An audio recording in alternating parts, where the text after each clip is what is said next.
소리인지 모를 정도로 앞에만 쓰면 두를 것 들립니다. 우리가 지난주에 마태복음 4장 18절 말씀 한 절을 보았습니다. 예수님께서 갈릴리 해변을 다니시다가 두 형제 베드로와 안드레가 바다에 그물 던지는 것을 보게 되시죠. 베드로와 안드레를 주님이 만나시게 됩니다. 그리고 그들에게 그 그물 던지고 있는 베드로와 안드레에게 주님이 이렇게 말씀을 하십니다. 오늘 본문 19절 말씀입니다. 19절 다 같이 읽겠습니다. 시작. 말씀하시되 나를 따라오라. 내가 너희를 사람을 낚는 어부가 되게 하리라 하시니, 주님이 베드로와 안드레 그물 던지고 있는 그 베드로와 안드레를 보시고 첫 마디가 뭐냐? 나를 따라오라. 나를 따라오라. 우리 한글 성경은 따라오라라고 되어 있지만, 이 따라라는 이 말의 원어를 보면 무슨 뜻이냐면, 이 따라라는 말은 누구 뒤에라는 말입니다. 즉 나를 따라오라라는 말씀은 예수님 뒤에 따라오라는 이야기입니다.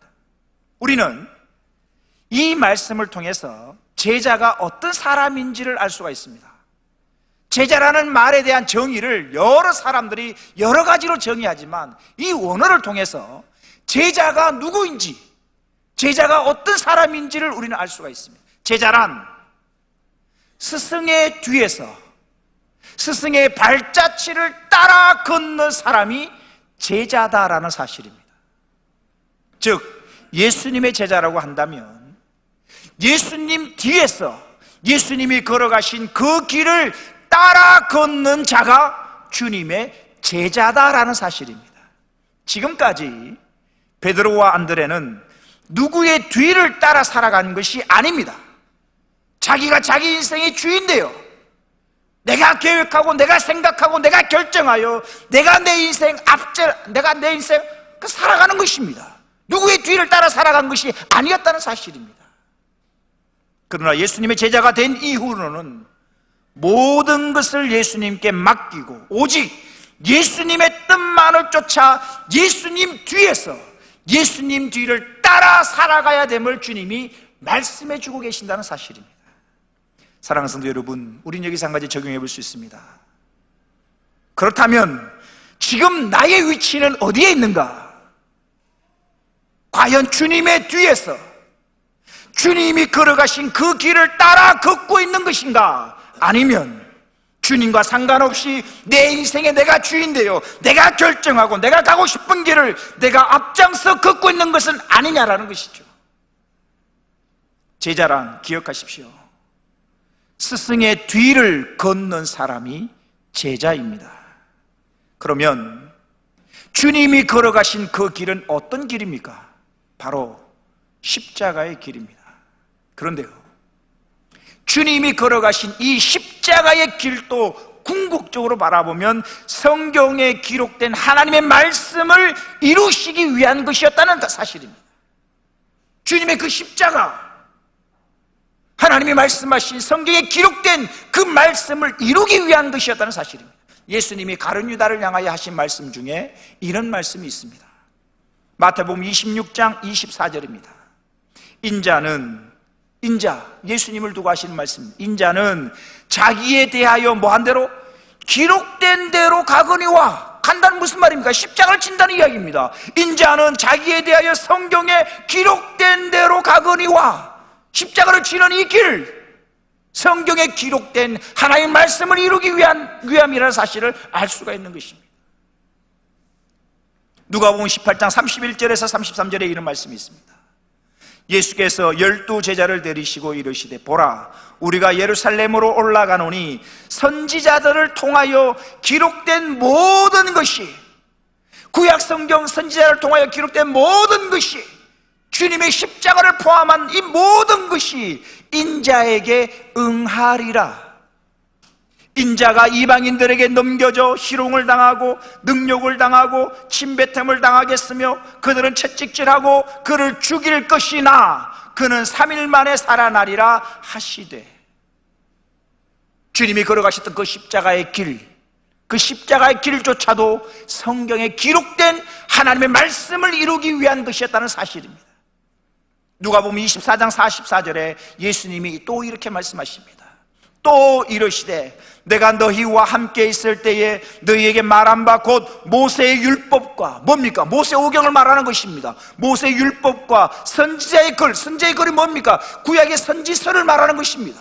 모세 오경과 선지서들과 시편의 나를 가르쳐 예수님을 가르쳐 기록된 모든 것이 이루어져야 하리라 한 말이 이것이니라 하시고, 모세의 오경, 모세 율법과 선지자의 글과 시편의 기록, 주님을 향하여 기록된 그 모든 말씀 중에 선지자의 글 중 이사야서의 글을 보면 주님을 향하여 이렇게 기록하고 있습니다. 이사야 53장 4절이 이해합니다. 그는 실로, 이 이사야서는 주님이 오시기 약 700년 전에 쓴 자입니다. 이렇게 기록합니다. 그는 실로 우리의 질고를 지고 우리의 슬픔을 당하였거늘 우리는 생각하기를 그는 징벌을 받아 하나님께 맞으며 고난을 당한다 하였노라. 그가 찔림은 우리의 허물 때문이요 그가 상함은 우리의 죄악 때문이라. 그가 징계를 받음으로 우리는 평화를 누리고 그가 채찍에 맞음으로 우리는 나음을 받았도다. 우리는 다 양 같아서 그릇 행하여 각기 제 길로 갔거늘 여호와께서는 우리 모두의 죄악을 그에게 담당시키셨도다. 주님이 걸어가셨던 그 십자가의 길, 성경에 기록된 하나님의 말씀을 이루기 위한 것이었습니다. 그래서 우리가 지지난주의 말씀 마태복음 4장 12절에서 14절 말씀이 중요한 것입니다. 마태복음 4장 12절에서 14절 무슨 말씀이 나옵니까? 예수께서 요한이 잡히셨음을 들으시고 갈릴리로 물러가셨다가 나사렛을 떠나 스불론과 납달리 지경 해변에 있는 가버나움에 가서 사시니 이는 선지자 이사야를 통하여 하신 말씀을 뭐하려? 이루려 하심이었더라. 십자가를 포함하여 주님이 걸어가신 모든 길은 하나님의 말씀을 이루시기 위한 길이었다는 사실입니다. 우리가 매일 말씀을 묵상하고 말씀을 암송하는 것이 왜 중요합니까? 바로 말씀대로 사는 것이, 말씀을 암송하고 말씀대로 사는 그 길이 주님을 뒤따르는 것이고 그것이 바로 주님의 제자가 되는 길이기 때문입니다. 말씀을 이루는 삶을 사셨던 주님의 뒤를 따라 우리도 이제는 말씀을 알고 있는 수준을 넘어서서 말씀대로 살아가는 저와 여러분 되시기를 주의 이름으로 축원합니다. 다시 오늘 본문 19절을 보십시오. 말씀하시되 나를 따라오라. 내 뒤에 오라는 것이죠. 나를 따라오라. 내가 너희를 사람을 낚는 어부가 되게 하리라 하시니, 제자로 부름받은 자의 사명이 나타납니다. 하나님께서 소명, 부르신 자는 반드시 맡기심의 일, 사명이 있다는 사실입니다. 주님이 베드로와 안데를 제자로 소명 부르신 데에는 반드시 그들을 향한 사명이 있기 때문이라는 사실입니다. 그러면 제자로서의 사명이 뭔가? 사람을 낚는 어부가 되게 하리라는 것입니다.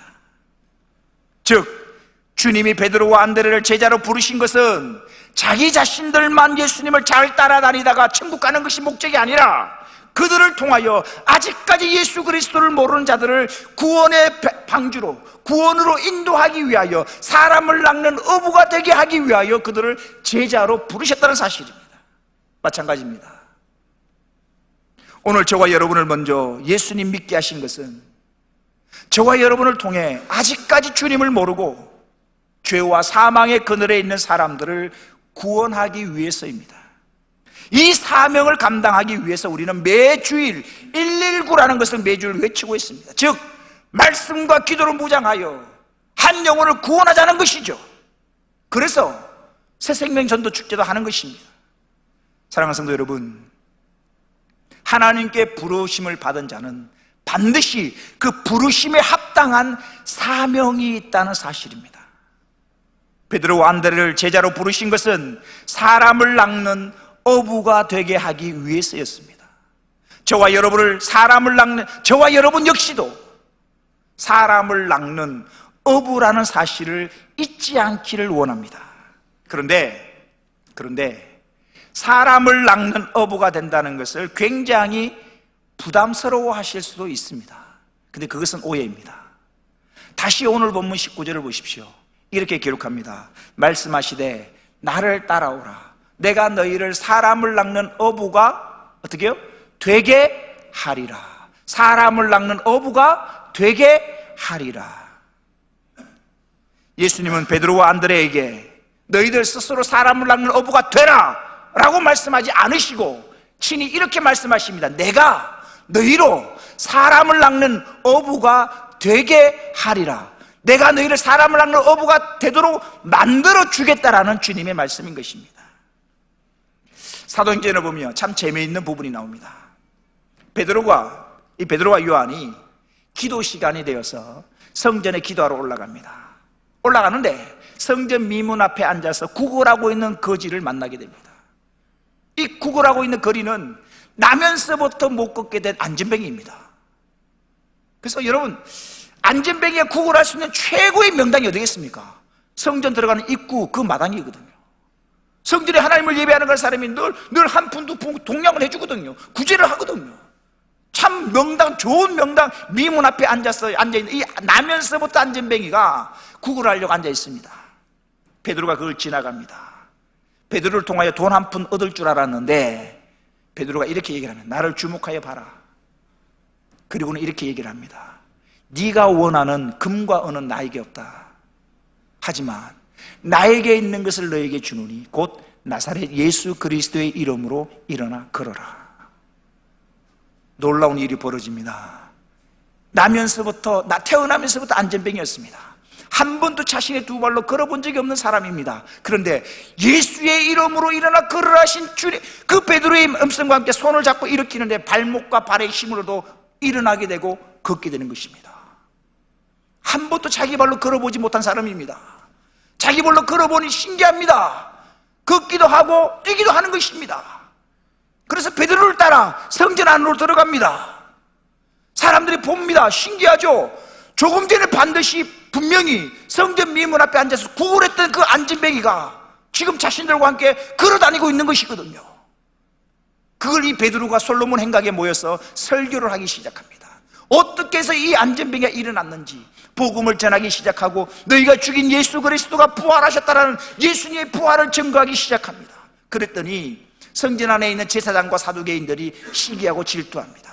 자신들이 죽였던 그 예수가 다시 살아났다고 하니 부활을 증거하니 잡아서 감옥에 가두어 버립니다. 다음날 베드로가 법정에 서게 됩니다. 법정에 서서 소위 재판장들 앞에서 재판장이 질문을 합니다. 너희들이 무슨 권세와 누구의 이름으로 이런 일을 행하였느냐? 이 질문에 베드로가 주눅들지 않고 담대하게 이야기를 하는데 그 법정에서 진술을 하는데 정말 멋지게 진술을 하는 것입니다. 그 베드로가 하는 대답을 듣고 난 다음에 이 법정의 소위 재판관들이 깜짝 놀랍니다. 그들의 반응이 사도행전 4장 13절과 14절에 나옵니다. 보십시오. 그들이 베드로와 요한이 담대하게 말함을 보고 그들을 본래 학문 없는 범인으로 알았다가 배우지 학교 문턱에도 가보지 못한 어부였던 것을 알았다가 이상히 여기며 또 전에 예수와 함께 있던 줄도 알고 또 병 나은 사람이 그들과 함께 서 있는 것을 보고 비난할 말이 없는지라. 본래 학문이 없던 어부인 베드로를 사람을 낚는 어부로 주님이 멋지게 만들어 가셨던 것입니다. 그러니 사랑하는 성도 여러분, 두려워하지 마십시오. 주님이 고기 잡는 평범한 어부였던 베드로를 사람 낚는 어부가 되게 하신 것처럼 저와 여러분도 사람 낚는 어부가 되게 하실 줄로 믿습니다. 못한다, 안 된다 가운데 태어났습니다. 하나님을 알지 못하고 진노자로 살았습니다. 그런 우리가 주님을 선택한 게 아니라 주님이 우리를 뭐 해주셨다? 선택해 주셨다는 사실, 이건 은혜입니다. 그런데 우리는 이 하나님의 은혜를 너무나 가볍게 여긴다는 것이죠. 예전에 부흥 집회할 때 부흥 강사님들을 통해서 이런 말씀을 종종 듣기도 합니다. 좀 이름 있는 유명한 연예인이, 그죠? 가수 콘서트나 뭐 사인회 같은 데 가서 유명한 연예인이 와서 좋아하는 연예인 한 번 이렇게 만나주고 눈 마주쳐주고 악수 한 번 해주면 내가 좋아하는 연예인과 악수한 그 손을 기부수를 하고 손도 안 씻는데 좀 이름 있는 유명한 연예인이 악수 한번 해줘도 성원이 망극한 거예요. 손을 씻지를 못하는 거야. 그런데 창조주 하나님이 죄 가운데 태어나 근본적으로 죄인일 수밖에 없는 우리를 하나님의 자녀로 뭐 해주세요? 선택해 주신 것입니다. 이건 참으로 놀라운 은혜입니다. 나 같은 자를 하나님의 자녀로 삼아주시고 사람을 낳는 어부가 되게 하신 것은 분명 하나님의 은혜인 줄로 믿습니다. 왜냐하면 나에게는 하나님의 자녀가 될 만한 자격이 없기 때문입니다. 에베소서 2장 3절에서 5절에 보면 이런 말씀이 있습니다. 전에는 우리도, 예수 믿기 전에는 우리도 한 사람도 예외 없이 다 그 가운데서 우리 육체의 욕심을 따라 지내며 육체와 마음에 원하는 것을 하여, 육체가 원하는 게 뭡니까? 죄입니다. 마음이 원하는 게 뭡니까? 죄입니다. 육체와 마음이 원하는 죄를 행하는 다른 이들과 같이 본질상 진노의 자녀였다는 사실입니다. 한 사람도 예외 없이 우리 모두는 마음이 원하고 육체가 원하는 죄를 짓는 본질상 진노의 자녀였다는 사실입니다. 그런데 이런 우리들에게 하나님의 은혜가 임하는데 4절을 보십시오. 긍휼이 풍성하신 하나님이 우리를 모아사 사랑하사, 긍휼이 풍성하신 하나님이 우리를 사랑하사 그 큰 사랑을 인하여 허물로 죽은 우리를 그리스도와 함께 살리셨고 너희는 은혜로 구원을 받은 것이라. 에베소서 2장 8절 말씀 다 같이 한번 읽어보겠습니다. 시작.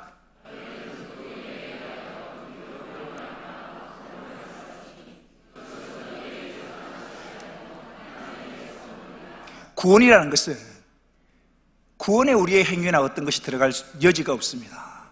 분명히 이야기를 합니다. 믿음으로 구원을 받았으니 이것은 너희에게서 난 것이 아니다. 하나님의 뭐다? 선물이다. 우리는 본질상 진노의 자녀이었습니다. 하지만 긍휼이 풍성하신 하나님이 우리를 사랑하셨어요. 자격 없는 우리를 하나님의 은혜로 구원해 주시고 하나님의 백성으로 선택해 주셨다는 사실입니다.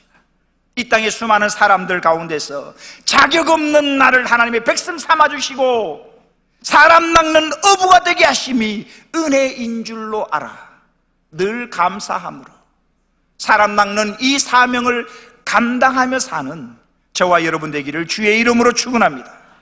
갈릴리 해변에 있는 수많은 사람들, 갈릴리 해변에 얼마나 많은 사람들이 있었겠습니까? 그 많은 사람들 가운데 주님이 베드로와 안드레를 만나주시고 그들을 부르십니다. 나를 따라오라, 내가 너희를 사람을 낚는 어부가 되게 하리라. 이 주님의 말씀에 베드로와 안드레의 반응이 뭐냐? 오늘 본문 20절에 나옵니다. 본문 20절 다 같이 읽어보겠습니다. 시작. 그들이 곧 건물을 버려두고 예수를 따르니라. 나를 따라오라 하신 이 주님의 부르심에, 이 소명에 베드로와 안드레의 반응이 뭐냐? 곧이 뭡니까? 즉시, 곧바로, 당장이라는 이야기입니다. 베드로와 안드레가 주님의 부르심을 받고 조금도 머뭇거리지 아니하고 망설이지 아니하고 즉각적으로 순종하였다는 사실입니다. 우리는 여기서 굉장히 중요한 걸 발견합니다. 주님의 부르심에 베드로의 반응을 보십시오. 즉시로. 예수님, 내가 한번 기도 한번 해보고요. 주님, 내가 좀 한번 생각해보고요. 주님, 집에 가서 가족들과 한번 상의해보고요가 아니라 주님의 그 부르심의 현장에서 즉시로 순종하고 있는 베드로와 안드레의 모습을 발견할 수 있는 것입니다. 똑같은 내용이 나오는 누가복음에 보면 이렇게 기록합니다. 오늘 본문에 보면 그들이, 베드로와 안드레가 곧 건물을 버려두고 예수를 따랐다라고 되어 있는데 똑같은 본문이 나오는 누가복음에 보면 이렇게 기록합니다. 누가복음 5장 11절 말씀 다 같이 읽겠습니다. 시작.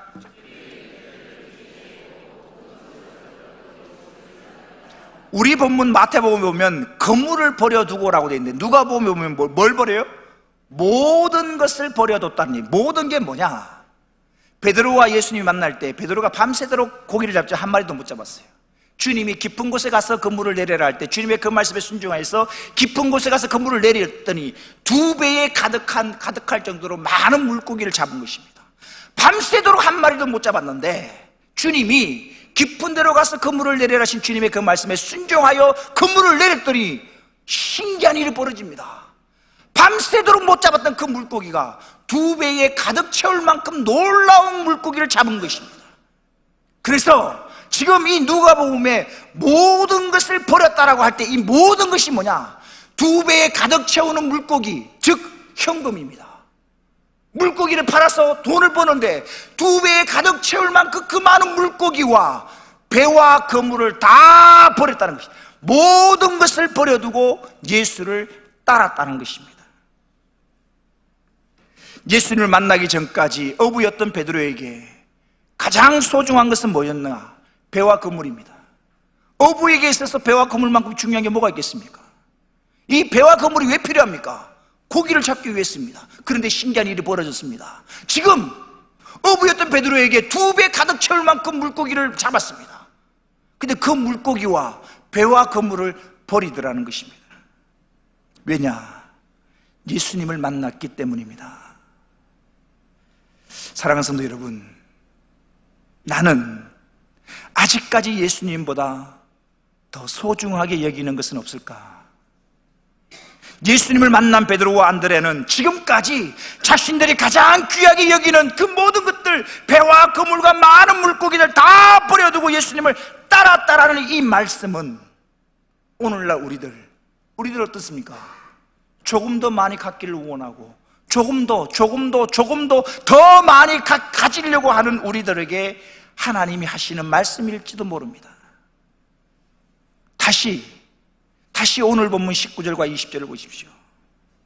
말씀하시되 나를 따라오라. 내가 너희를 사람을 낚는 어부가 되게 하리라 하시니 그들이 곧 배와 그물을 버려두고 예수를 따르니라.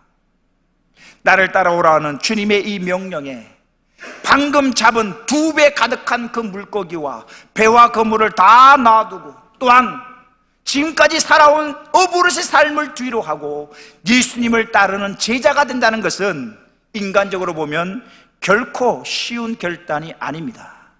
사실 지금 이 예수님이 베드로를 만나고 부르실 때 이때는 공생의 초기입니다. 그러니까 예수님이 어떤 기적을 베푸시지도 않았습니다. 예수님의 인지도가 높아진 것도 아닙니다. 소위 예수님의 인기가 세상 속에서 많아진 것도 아닙니다. 공생의 초기입니다. 아무런 기적을 베푼 게 아닙니다. 인지도도 없습니다. 그렇다고 주님이 가지신 재물이나 지식 이런 것도 있는 게 아닙니다.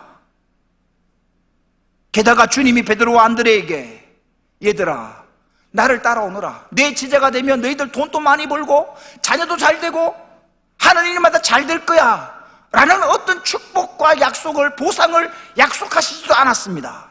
단지 예수님이 제자들에게 하신 말씀은 나를 따라오라. 내가 너희를 사람을 낚는 어부가 되게 하리라. 이 말씀이 전부였습니다. 우리 한 가지 적용해 볼까요? 만약에 저와 여러분이 베드로였다면, 저와 여러분이 이 순간에 베드로였다면 나는 과연 내가 가진 모든 것을 다 버려두고 어부로서 배와 그물과 많은 물고기 다 버려두고 인지도도 없고 이제 막 시작하시는 그 예수님께 내 생을 맡기고 따를 수 있는가? 진정한 제자가 되는 길은 어떤 제자 훈련이나 세미나를 받았다고 해서 되는 것이 아닙니다. 진정한 제자는 실제의 삶 속에서 예수 그리스도를 위해서 나의 것을 내려놓음이 있는 희생과 결단이 있을 때 가능한 일입니다.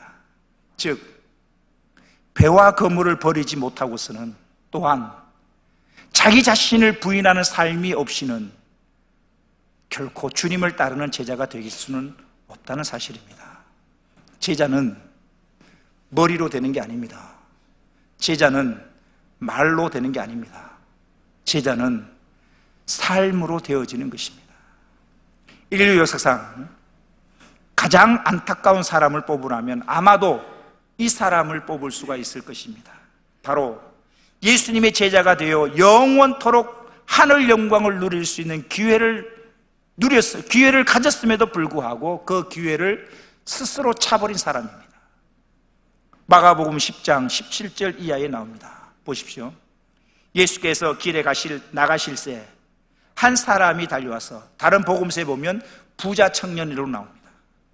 한 사람이 달려와서 길에서 예수님의 꿇어 앉아 묻자오되 선한 선생님이여 내가 무엇을 하여야 영생을 얻으리이까? 이 사람은 물질이 많이 있을 뿐만 아니라 영생에도 관심이 있는 사람이었습니다. 어떻게 해야 내가 영생을 얻으리이까? 예수님이 대답하십니다. 네가 어찌하여 나를 선하다 일컫느냐? 하나님 한 분 외에는 선한 이가 없느니라. 네가 계명을 안 하니 살인하지 말라, 간음하지 말라, 도둑질하지 말라, 거짓 증언하지 말라, 속여 빼앗지 말라, 내 부모를 공경하라 하였느니라. 10계명을 주님이 알려주십니다. 이 주님의 말씀을 듣고는 이 사람이 이렇게 대답을 합니다. 보십시오. 그가 여짜오되 선생님이요 이것은 내가 어려서부터 어떻게 해요? 다 지켰나이다. 어려서부터 다 지켰다. 무슨 말이겠습니까? 믿음의 가문에 태어났습니다. 그래서 야고보서의 행함이 있는 삶을 살았던 것입니다. 실제 삶을 다 지키며 살았던 것입니다. 거짓말이 아닙니다. 주님도 아셨습니다. 그리고 주님이 이렇게 말씀하십니다. 21절에 예수께서 그를 보시고 뭐하사? 사랑하사. 율법을 다 지키며 살았던 걸 아셨습니다. 그래서 주님이 말씀하십니다. 사랑하사 이르시되 너에게 아직도 한 가지 부족한 것이 있으니. 여러분, 굉장한 은혜입니다. 저와 여러분의 하나님이 오늘 저와 여러분을 보시고 야, 김 목사 너는 한 가지가 부족해 이렇게 말씀하신다면 이건 얼마나 내가 제대로 잘 살고 있는 것일까요? 사실 우리에게 한 가지만 부족할까요? 한 가지만 부족할까요? 근데 지금 이 부자 청년에게 주님이 말씀하십니다. 그를 사랑하사 너에게 한 가지가 부족하다. 다 살았다는 겁니다. 한 가지가 부족한데 보십시오. 가서 너에게 있는 것을 다 팔아 가난한 자들에게 주라. 그리하면 하늘에서 보화가 내게 있으리라. 베드로와 안드레를 부르실 때는 하나님이 하늘에서 보화가 있으리라 이 약속은 안 하셨습니다. 근데 지금 이 부자 청년에게는 약속하십니다. 하늘에서 보화가 있으리라. 그리고 와서 나를 따르라. 주님의 제자가 될 이 콜링, 나를 따르라 하신 주님의 콜링이 있습니다. 하늘의 보화를 약속하시고 나를 따르라 주님이 말씀하셨습니다. 근데 이 부자 청년의 반응이 22절에 나옵니다. 보십시오. 그 사람은 재물이 많은 고로 이 말씀으로 인하여 슬픈 기색을 띠고 근심하며 가니라. 이 사람은 현재 자신이 가지고 있는 재물과 하늘에서 있을 보화를 둘 중에 선택을 해야 되는데 안타깝게도 하늘에 있는 보화를 버리고 이 땅에 있는 재물을 선택합니다.